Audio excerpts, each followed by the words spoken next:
Bonjour ou bonsoir, selon votre position sur la planète Terre, et merci pour votre fidélité renouvelée sans cesse à votre magazine Le Perron. À l'entame de ce nouveau numéro, une réflexion consacrée à l'inauguration officielle au Tchad du premier centre national de lutte contre la drépanocytose, une œuvre de la Fondation Grand Cœur.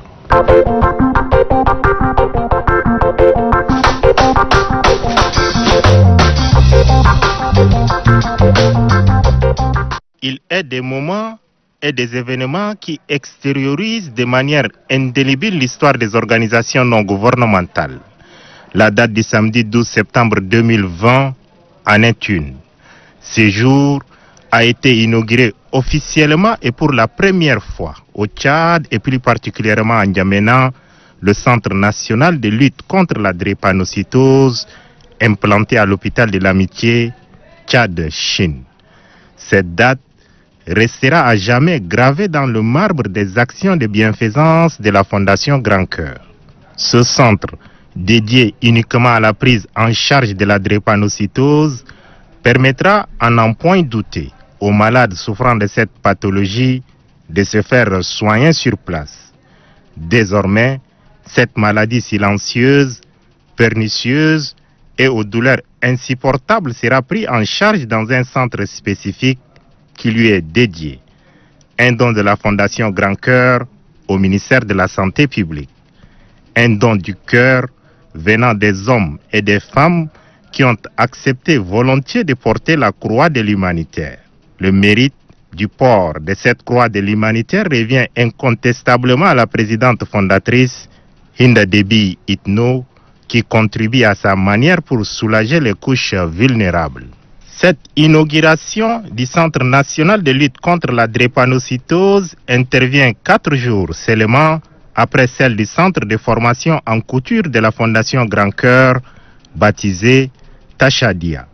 Un autre centre pour la formation pratique et théorique en stylisme et modélisme.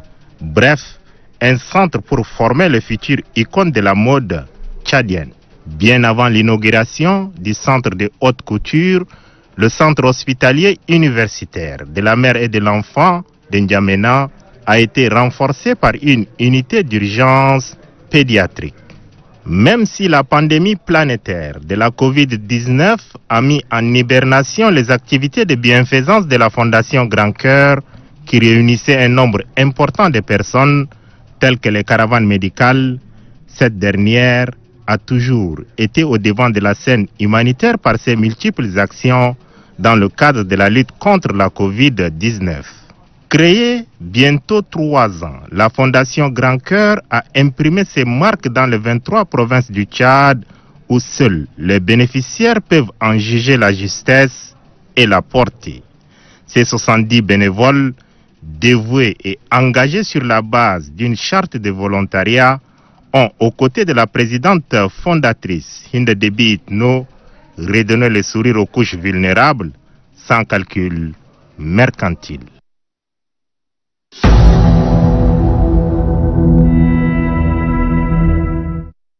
L'hôpital de l'Amitié Tchad-Chine a servi de cadre la semaine dernière à l'inauguration officielle d'un centre national de lutte contre la drépanocytose. Un geste de la Fondation Grand Cœur que préside la première dame du Tchad, Hinda Déby Itno. Le rêve est devenu réalité. La lutte contre la drépanocytose au Tchad entre dans sa phase décisive. La première dame, Hinda Déby Itno, et la Fondation Grand Cœur, ayant horreur de la souffrance humaine, ont dans leur passion de servir les nécessités doté le Tchad d'un centre national de lutte contre la drépanocytose. Le joyau flambant neuf est déjà en partie équipé pour le besoin de la cause. Le directeur général de l'hôpital de l'Amitié Tchad-Chine, Dr Hamid Diabar, dont la formation sanitaire abrite le centre, parle d'un événement heureux et rassure de tout mettre en œuvre pour son fonctionnement optimal. La drépanocytose est une maladie silencieuse qui fait de nombreuses victimes. L'aspect physique pitoyable des victimes n'est que la partie visible des souffrances qui inflige cette maladie. Le coût économique pour les parents des victimes est colossal. Idriss Youssouf Hissène, drépanocytaire âgé de 18 ans, vient d'obtenir le baccalauréat scientifique. Il ne tarit pas de remerciements la première dame Hinda Déby Itno et la Fondation Grand Cœur. Grâce à vous, Madame la Première Dame, et grâce à l'hôpital Sintiab, nous avons désormais un centre qui va nous accueillir avec des pétopsychologues pour nous aider à soulager les traumatismes de la maladie et recevoir les soins appropriés. Nous vous encourageons, Maman Hinda, à faire un plaidoyer auprès de l'OMS pour que la drépanocytose ne soit plus une maladie orpheline et que nous ne soyons pas oubliés. La Fondation Grand Cœur, c'est bien la passion de servir les nécessités. Elle a dans son escarcelle le domaine humanitaire et l'amélioration des conditions de vie de la population. La secrétaire générale de la Fondation Grand Cœur, Abiba Saoulba, est ravie des actes concrets posés par sa fondation en peu d'années d'existence. Elle plaide pour la multiplication des unités de prise en charge de la drépanocytose dans les provinces. Monsieur le ministre de la Santé publique et de la Solidarité nationale, la Fondation Grand Cœur a équipé le centre à hauteur de 50%, notamment avec des mobiliers de bureaux et des lits d'hospitalisation. Nous souhaitons que votre département complète le reste des équipements, notamment des matériels médicaux, des appareils de la banque de sang, du laboratoire, de l'imagerie médicale et des salles de prélèvement. Je profite de cette tribune qui m'est offerte de faire très humblement un plaidoyer auprès du ministre de la Santé et de la Solidarité nationale et ses partenaires en faveur des enfants atteints de la drépanocytose et qui vivent dans nos provinces, dans les provinces de notre pays. Le souhait que nous formulons est la multiplication des unités de prise en charge de la drépanocytose dans les hôpitaux des provinces avec des personnels qualifiés et des matériels adéquats. Le ministère de la Santé publique est le plus grand bénéficiaire des œuvres de bienfaisance de la Fondation Grand Cœur, reconnaît le ministre de la Santé publique et de la Solidarité nationale, Dr Abdoulaye Sabl Fadoul, qui a exprimé toute son admiration à la Première Dame et à la Fondation Grand Cœur. Cette mobilisation exceptionnelle de la Fondation Grand Cœur pour appuyer le système sanitaire national est humainement honorable pour ses initiateurs, matériellement indispensable pour ses bénéficiaires et symboliquement instructif pour la conscience nationale. La Fondation Grand Cœur, avec son engagement aux côtés de notre ministère, traduit la volonté humaniste de sa présidente à prolonger et amplifier la haute ambition du maréchal du Tchad, Idriss Déby Itno, de bâtir un système de santé aussi robuste qu'efficace au service de nos concitoyens. Aussi, je voudrais, au nom du gouvernement, au nom du personnel de la santé publique et de la solidarité nationale, au nom des patients et de leurs familles, exprimer ici et de façon solennelle toute notre reconnaissance et notre admiration à la Première Dame Hinda Déby Itno, présidente de la Fondation Grand Cœur, pour son investissement personnel qui a fait aujourd'hui de la Fondation une figure tutélaire exemplaire dans les domaines humanitaires et sanitaires, et ce, en un temps record. Le Centre national de lutte contre la drépanocytose est une chaîne médicale complète, comme l'explique Ali Mamat Nassour, l'architecte ayant conçu l'édifice. Nous avons travaillé par rapport à une structure fonctionnelle. Au rez-de-chaussée, nous avons des espaces, tout ce qui est imagerie médicale et laboratoire. Au milieu, nous avons un espace accueil qui est destiné à accueillir chaque malade qui viendra dans ce centre. À l'étage, nous avons deux types d'hospitalisation. Nous avons une hospitalisation de capacité de 10 lits, catégorie A, et une catégorie B qui a une capacité de 2 lits. Il y a 10 salles de 2 lits et 4 salles de 10 lits. On a une capacité de 60 lits où ce centre pourra accueillir les malades. Pour rappel, la première pierre de construction de ce centre a été posée le 13 janvier dernier par la Première Dame Hinda Déby Itno, qui a constaté que l'unité de prise en charge de la drépanocytose réalisée par sa fondation dans les locaux du centre hospitalier universitaire de la mère et de l'enfant ne répondaient pas aux besoins du pays. À partir de ce 12 septembre 2020, c'est le début du diagnostic et du traitement efficace de la drépanocytose qui commence au Tchad.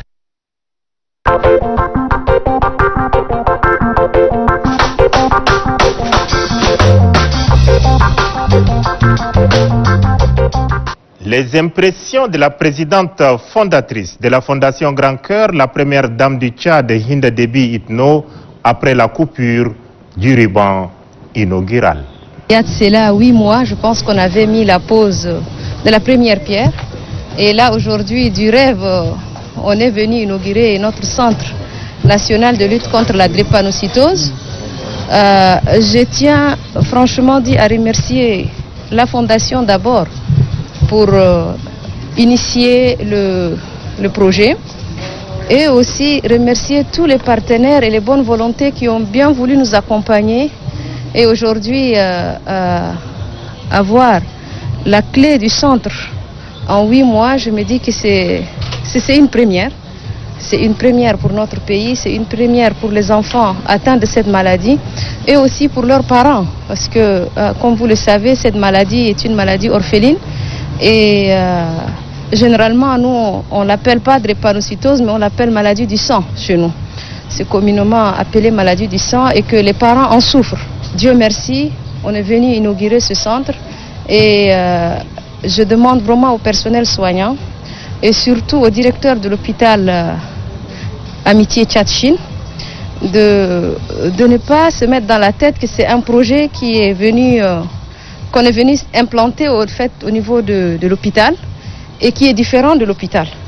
Donc le projet a vu le jour ici aujourd'hui à l'hôpital Amitié Tchad-Chine et je demanderai à tous les personnels soignants de veiller à ce joyau architectural, de veiller sur les enfants, de leur apporter ne serait-ce qu'un sourire à ces enfants qui sont devant moi et qui ont besoin vraiment d'un soutien et de notre soutien à nous tous. Les membres de la commission spéciale chargée du recrutement de 20 000 jeunes diplômés à la fonction publique s'est réunis cette semaine sous la présidence du ministre d'État, ministre secrétaire général de la présidence de la République, Kalzebe Payimi Debe, par ailleurs président de la dite commission.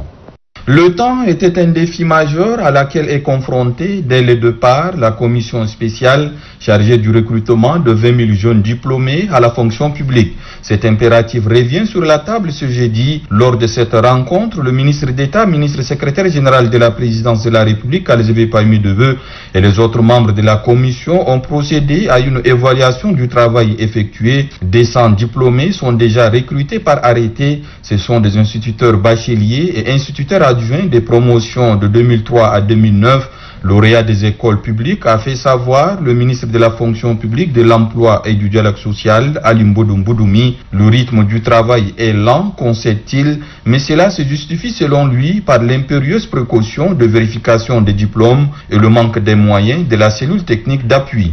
Nous traînons un peu parce que nous sommes dans un pays où les faux et les vrais s'habillent de la même manière.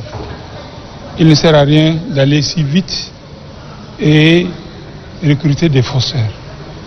Nous prenons les dispositions nécessaires et diligentes afin de vérifier la conformité, la régularité et l'authenticité de tous les diplômes avec lesquels les candidats seront intégrés. Et nous avons eu à vérifier les diplômes des agents recrutés pour la période allant de 1er janvier 1996 au 31 décembre 2016, nous avons suspendu les salaires de 2000 agents présumés détenteurs de faux diplômes. Donc, eu égard à ces constats fâcheux, nous avons pris des dispositions pour qu'on ne recrute plus un détenteur de faux diplômes au niveau de la fonction publique. La délicatesse de la tâche est reconnue par tous les membres de la commission, dont chacun est allé de son idée pour accélérer le processus d'intégration. Le ministre d'État, ministre secrétaire général de la présidence de la République, Kalzebe Payimi Debe, a annoncé que les moyens seront débloqués d'ici le début de la semaine prochaine pour la cellule technique d'appui. Si pour lui, le mot d'ordre ancienneté des dossiers demeure, le respect des textes régissant l'intégration à la fonction publique doit être appliqué, excluant de facto les candidats atteints par la limite d'âge. Jeunesse, mais aussi mérite et profil sont entre autres critères à considérer en fonction des besoins des ministères. Un cap de 5000 intégrations est fixé par le ministre d'État d'ici fin septembre, prenant en compte le recrutement des enseignants scientifiques à l'éducation nationale et l'intégration systématique des lauréats de l'école d'agriculture de Baïli au ministère de l'Agriculture. C'est conformément aux quotas fixés préalablement aussi que le ministère de l'Élevage verra ses besoins satisfaits. C'est dans le souci de satisfaire les besoins des ministères de l'Éducation nationale qu'il a été préconisé la réaffectation de tous les enseignants en fonction dans d'autres départements afin de couvrir les besoins de leur ministère d'origine. À cette réaffectation s'ajoute le déploiement de nouvelles recrues qui doit être immédiat d'après le ministre d'État Kalzebe Paimi Debe. De même, il a été demandé à ce que le ministère de la fonction publique transmette systématiquement tous les dossiers des détenteurs de faux diplômes au secrétariat général du gouvernement afin que des poursuites judiciaires soient engagées à l'encontre des détenteurs. À cet égard, l'ONEX est sollicité à délocaliser ses services au ministère de la fonction publique pour plus de dextérité dans la vérification des diplômes. Une semaine après son lancement, les journées d'action citoyenne sont effectives sur le terrain en N'Djamena. Pour suivre l'effectivité, le ministre d'État, ministre secrétaire général de la présidence de la République, accompagné du directeur du cabinet civil du maréchal du Tchad, ont effectué une visite d'inspection et d'encouragement dans plusieurs établissements scolaires et universitaires de la capitale. C'est un samedi pas comme les autres pour les fonctionnaires de quelques ministères et les membres des associations qui ont investi tôt le matin les établissements scolaires et universitaires de N'Djamena. C'est le cas du ministère de l'Éducation nationale et de la promotion civique et celui de l'enseignement supérieur, de la recherche et de l'innovation, aux côtés des membres des plateformes et des associations de jeunes qui ont choisi de nettoyer la faculté des sciences exactes et appliquées de l'université de N'Djamena. Les ministres Aboubakar Siddiq Choroma et David Oudenga Ngarimaden, après avoir accueilli le ministre d'État, ministre secrétaire général de la présidence de la République, Kalzebe Paimi Debe, ont conduit la délégation comprenant notamment le directeur de cabinet civil du chef de l'État, Aziz Mohamed Saleh, sur une parcelle en cours de nettoyage. Le ministre d'État n'a pas hésité à mettre la main à la pâte avant d'adresser quelques mots d'encouragement aux volontaires. Ce n'est pas la faculté des sciences exactes et appliquées de Farcha seule qui retrouve la salubrité. La cour du lycée Félix Eboué présente un visage nouveau. Les coups de pelle, râteaux, machettes et autres ont permis de désherber et enlever les immondices. C'est l'œuvre des agents du ministère de la Jeunesse et des Sports, conduits par leur patron, Routouan Mohamed Donga Christian, et les employés des structures sous tutelle comme l'ONAGES et l'INGS. Cette ambiance bon enfant a accompagné le ministre d'État Kalzebe Paimi Debe au lycée technique commercial LTC, la sœur jumelle du grand lycée de N'Djamena. Ici, c'est la grande muette qui est à l'œuvre. Le chef d'état-major particulier du président de la République, général Bichara Issa Diadala, et le chef d'état-major général des armées, général Abakar Abdul-Karim, supervisent le travail des éléments de l'armée de terre. Les militaires qui travaillent en entonnant des chants démontrent une nouvelle fois qu'ils ne savent pas seulement faire la guerre. L'appel à la mobilisation citoyenne est entendu également par les élèves officiers et encadreurs du groupement des écoles militaires interarmées GEMIA qui ont nettoyé la faculté d'Ardeb Djoumal, tandis que la gendarmerie nationale et la garde nationale et nomade du Tchad, GNNT, se sont attelés à rendre salubre les lycées techniques industriels LTI. C'est fortement impressionné par la vraie démonstration de force donnée par l'armée que le ministre d'État a pris la direction du lycée de Diguel Centre. Il trouve sur place la ministre de l'aménagement du territoire, du développement de l'habitat et de l'urbanisme, Madame Amina Ehemir Tournan, et ses collaborateurs, aux côtés des organisations de jeunes, dont la coalition Tchad d'abord. 2 heures de travail ont permis de remplir les sacs de sable pour bâtir des allées de fortune afin de donner accès aux bâtiments. Pour évacuer les eaux, pas d'autre choix que d'utiliser de motopompes. Au lycée de la Liberté, la 7e et avant-dernière étape de la tournée, les agents du ministère de l'Éducation nationale et de la promotion civique, mètre après mètre, s'emploient à rendre le cadre physique agréable.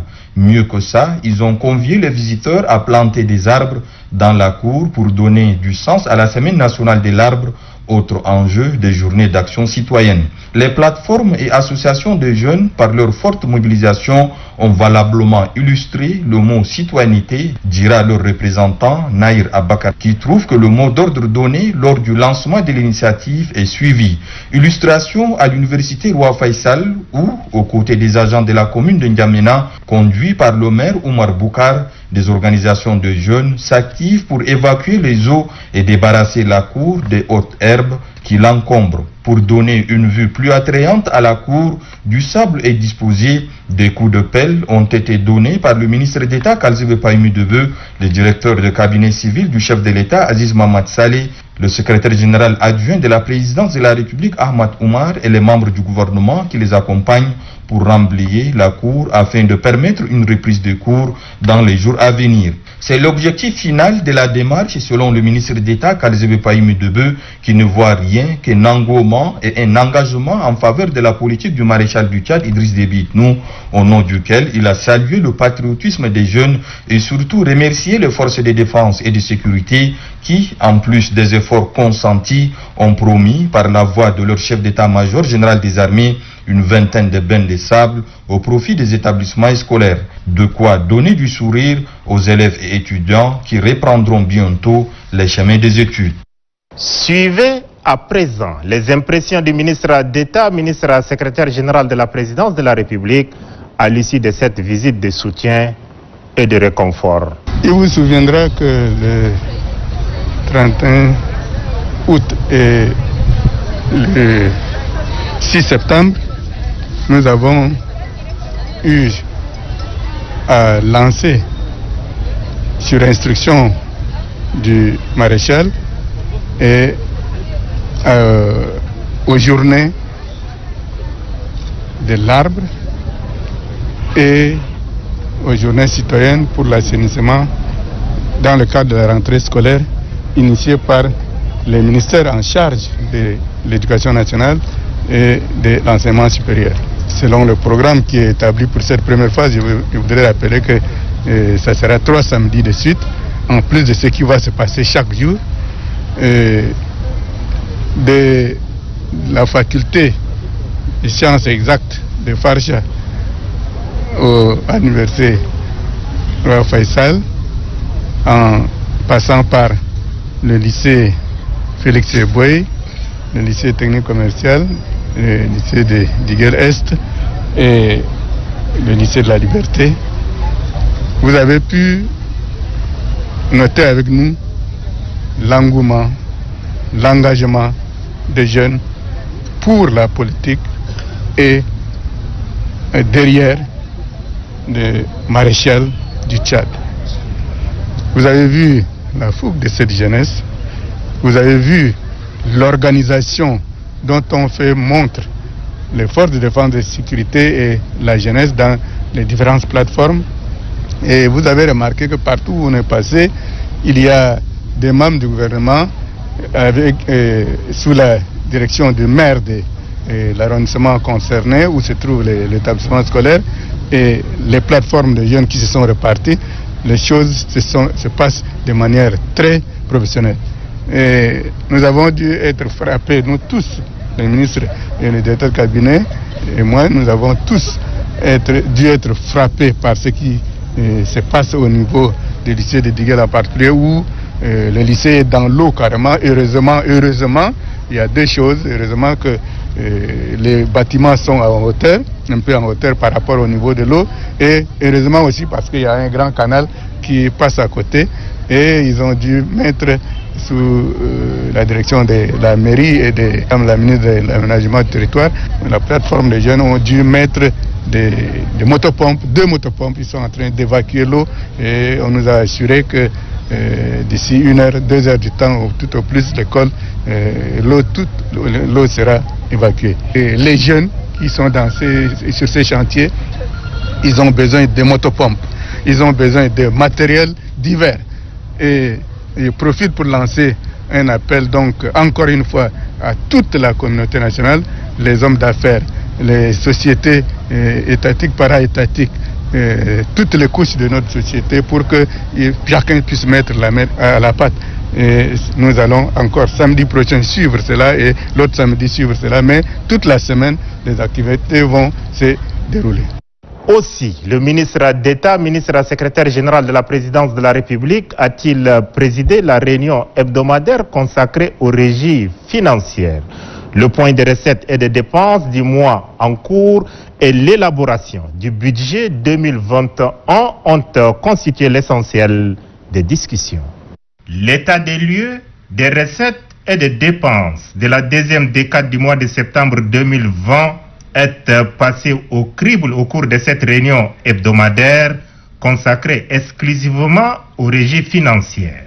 Sous la direction du ministre d'État, ministre secrétaire général de la présidence de la République, Kalzebe Pahimi Debe, les ministres dont les départements respectifs sont pourvoyeurs de recettes publiques, le directeur de cabinet civil du président de la République, le conseiller technique du chef de l'État en charge des finances et du budget, ainsi qu'une dizaine de directeurs généraux et directeurs de services en charge des régies financières ont passé au peigne fin les recettes de mi-septembre 2020, comme le confirme ici le ministre des Finances et du Budget, Tahir Hamid Guilin. Nous avons eu une réunion quand même assez dense, où on a parlé d'abord des recettes au 11 septembre, pour voir quelle est la situation de recouvrement des recettes par les différentes régies, malgré cette période de pluie et de coupure des voies d'accès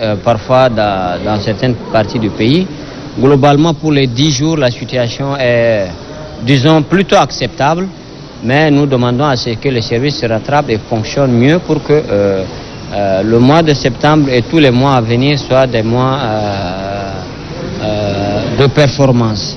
Outre le point des recettes financières, le ministre d'État, ministre secrétaire général de la présidence de la République, Kalzebe Pahimi Debe, a exhorté les membres du gouvernement, conformément aux orientations du maréchal du Tchad, Idriss Déby Itno, président de la République, chef de l'État, à mettre un point d'orgue sur l'élaboration du budget 2021. Par ailleurs, il a été question également de la préparation du budget 2021. Vous savez, le maréchal a signé en date d'hier la lettre circulaire relative à la préparation du budget 2021. Donc des indications et des précisions ont été données aux différents ministres. On va davantage communiquer sur la question pour qu'il y ait une année 2021 performante en termes de maîtrise des dépenses, de réorientation des dépenses vers les secteurs les plus essentiels et les plus porteurs, mais également de bonne tenue de nos recettes. Malgré la légère embellie constatée, des orientations précises ont été données par le ministre d'État, ministre secrétaire général de la présidence de la République, à l'effet d'éviter au maximum une décroissance des recettes dues à l'État. Le comité de gestion des crises sanitaires s'est réuni ici au palais présidentiel sous la direction du ministre des Affaires étrangères, l'ambassadeur Amin Abba Siddiq.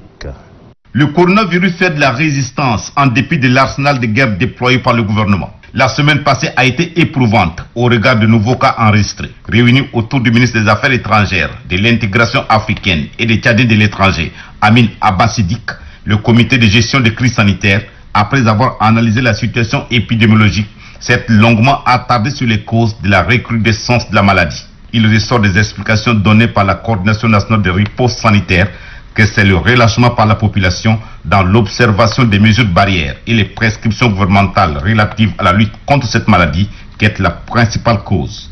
Le comité attire une fois de plus l'attention de la population contre cette négligence coupable dont les conséquences seront dommageables pour tous. Mais pour éviter d'en arriver là, il exhorte la population au sens civique et au respect des prescriptions gouvernementales relatives à la lutte contre cette maladie, toujours en vigueur. Le sens civique, l'amour de soi et du prochain, a-t-on insisté, commande dans ce contexte de coronavirus au respect de la distanciation sociale et au bannissement de certaines habitudes culturelles qui entourent les retrouvailles.